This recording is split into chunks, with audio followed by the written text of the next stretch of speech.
Hey guys, welcome back to Hodgepodge. Today we're going to cover sold listings and maybe a little bit of shipping. First example, something we picked up yesterday, Hamilton Beach Drink Master. So what you're going to do is you're going to open up the eBay app just like this. We're going to type in Hamilton Beach Drink Master and we're going to hit search. That's going to bring up every listed Hamilton Beach Drink Master. But now we're like, okay, well that's great, they're listed, but how do we know what it's worth? What does it sell for?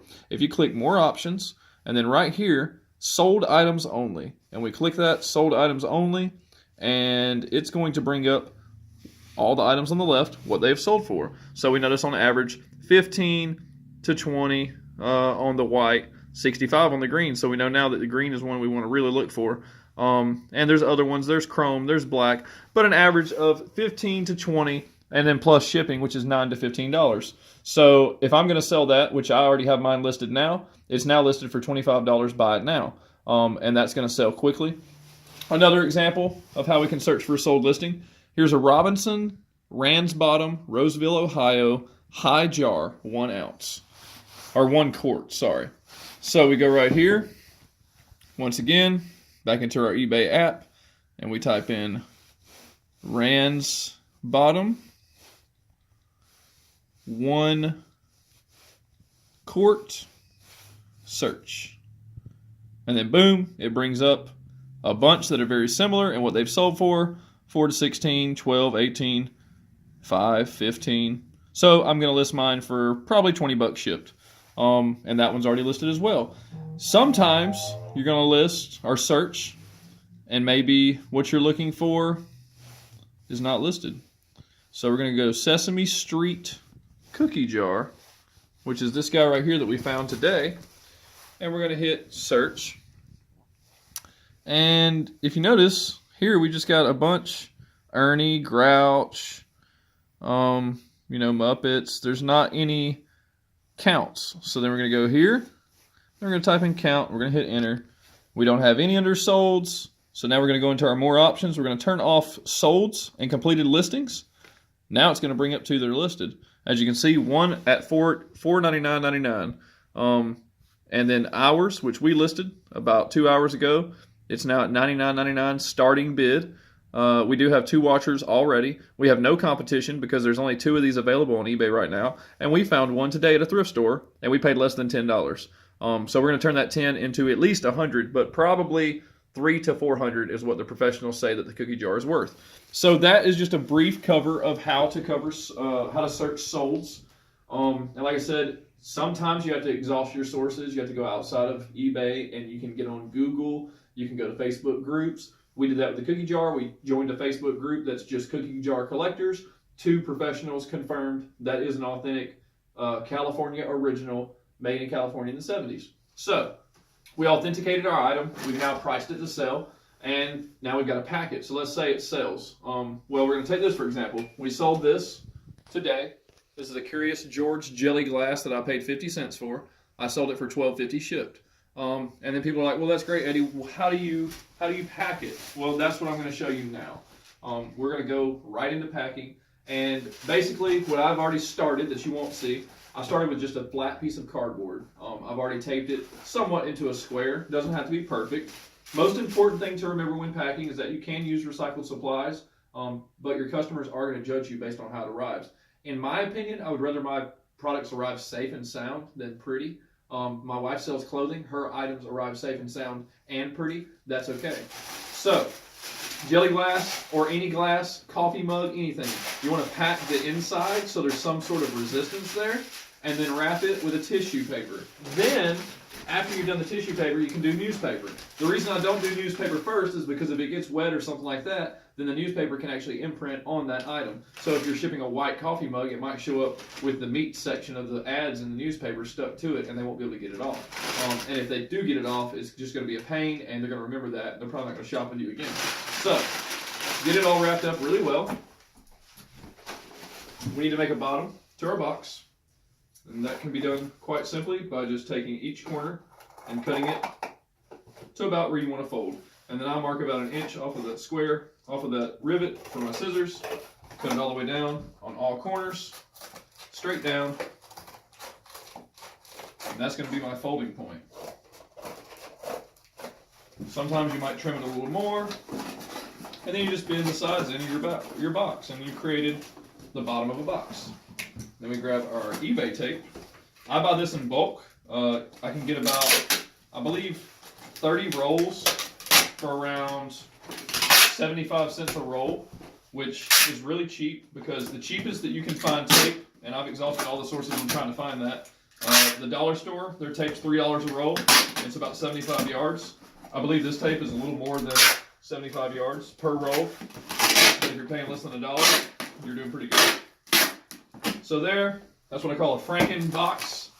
Now, every time I get bills, newspaper, all that stuff, I shred it with my paper shredder. And we use this for our packing, and it works wonderfully. So I just get a nice big wad of that in the bottom, and then another nice big wad of it in the bottom. Now I've got my glass. It's nicely wrapped up. We're going to put it in long ways. And then I'm going to take this stuff, and I'm going to pack it all around it, physically pushing it around the glass so there is paper in between the glass and the box. Something you do need to know, at some USPS facilities, UPS facilities, I used to work there, I can tell you, the packages get handled roughly not by the people, but by the machinery.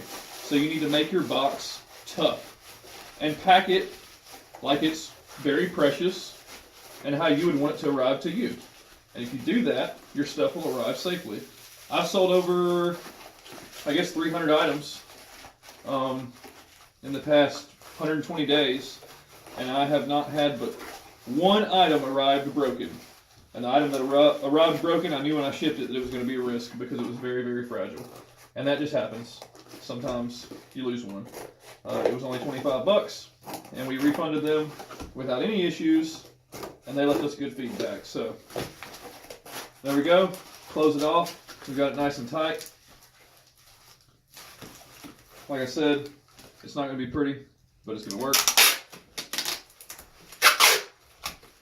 Be sure you clean up all of your paper bits, because if not, your wife might yell at you. And we don't want an angry wife, especially when she handles all the shipping.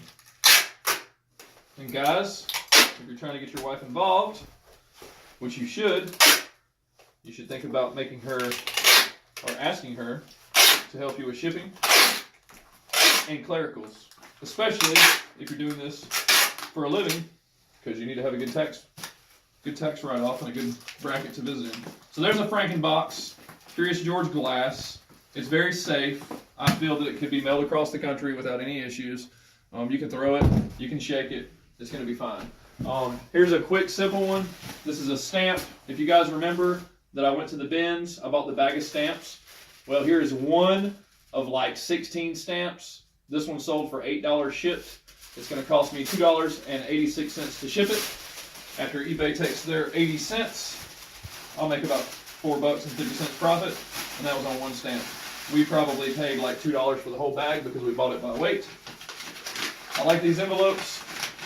I have white ones too, but these are a little tougher. You just throw it right in that envelope, clasp it down. It's mounted on wood, so you don't have to worry about anything happening to it. And then what I like to do is I like to fold over the excess space and tape that down, and then go ahead and reinforce all sides. Give it a good fold over. That way, if this thing gets thrown through the robotic sorter, those arms of the sorter don't grab it and rip it open, and it'll arrive where it needs to arrive in one piece. That's going to pretty much cover shipping. There are points and times where you will have to build your own box, and there are tools that you can get that can help you. The only two tools that I use, other than a common pair of scissors, is a box perforator. This is very important. This will save you a lot of time and a lot of anger, if you will. It puts the creased edge on the inside of the box so you can fold it over very easily. You can also use a perforator when you're using really thick cardboard. Use the perforator first, then come through with your box cutter. And this is just a common box cutter. It makes the job easier, and I suggest that everybody gets a perforator and a box cutter. And of course, find a good tape supply. When you get a good tape supply, communicate with them. I'm going to start sending mine messages and seeing if I can get better deals if I buy larger bulk that they don't offer. So there's a package ready to go. There's a package ready to go. We've got that stained glass we're going to pack up later. That's a little more involved. I'm going to build 2 boxes over that, basically like a picture frame, and then wrap that in saran wrap, and then wrap that in newspaper, then build another box. So real quick, while we're finishing up, we'll kind of show you some of our scores. We told you about the Dracula. Here's something that's a little off the wall. It's called Flash It. That goes around your lights. It's a little perverse, but you know, people like adult comedy. It sells well. Also picked up a vintage barber brush. These are usually made of badger hair. These are worth 15 to 20 bucks. I'm actually going to send that to my dad because he does shave with a straight razor and he collects these. The Drink Master, we told you about that. We're going to sell that for 25. Williams and Sonoma glass. You're going to see Williams and Sonoma plates, china, and glass. They're all really good sellers. I paid 50 cents a piece for these. I think I'm going to list the whole 3 things set for 35 bucks shipped. It's nice heavy glass. It'll sell. Stained glass. Again, I focus on glass and fragiles. I know that sounds crazy, but it sells. This right here I paid $1 for. I got it listed right now, I believe, for 20 or 25. It will sell. And the Winnie the Pooh treehouse from the mid-90s. Picked it up for $4. It pops open. It's got little characters inside. And it's worth about, I think, 30 or 40 bucks. So paid $4. I should do well. And then really flashy little item here. Peacock trinket box. Paid $1.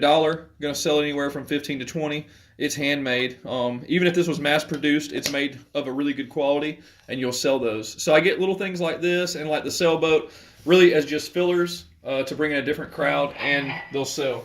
And as we were on here, we just got an offer for a vintage Hull Hager McCoy. That would be a question mark.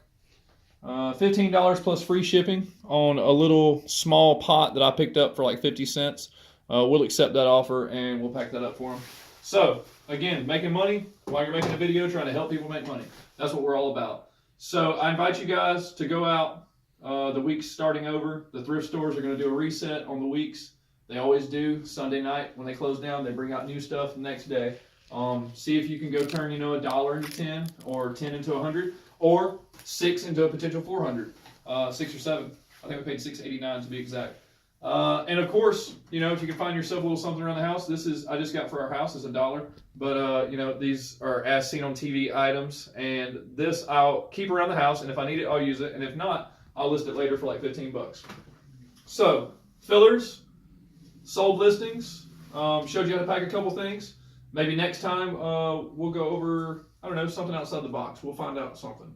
But for now, that's all we have. Stay tuned for more, and keep it classy.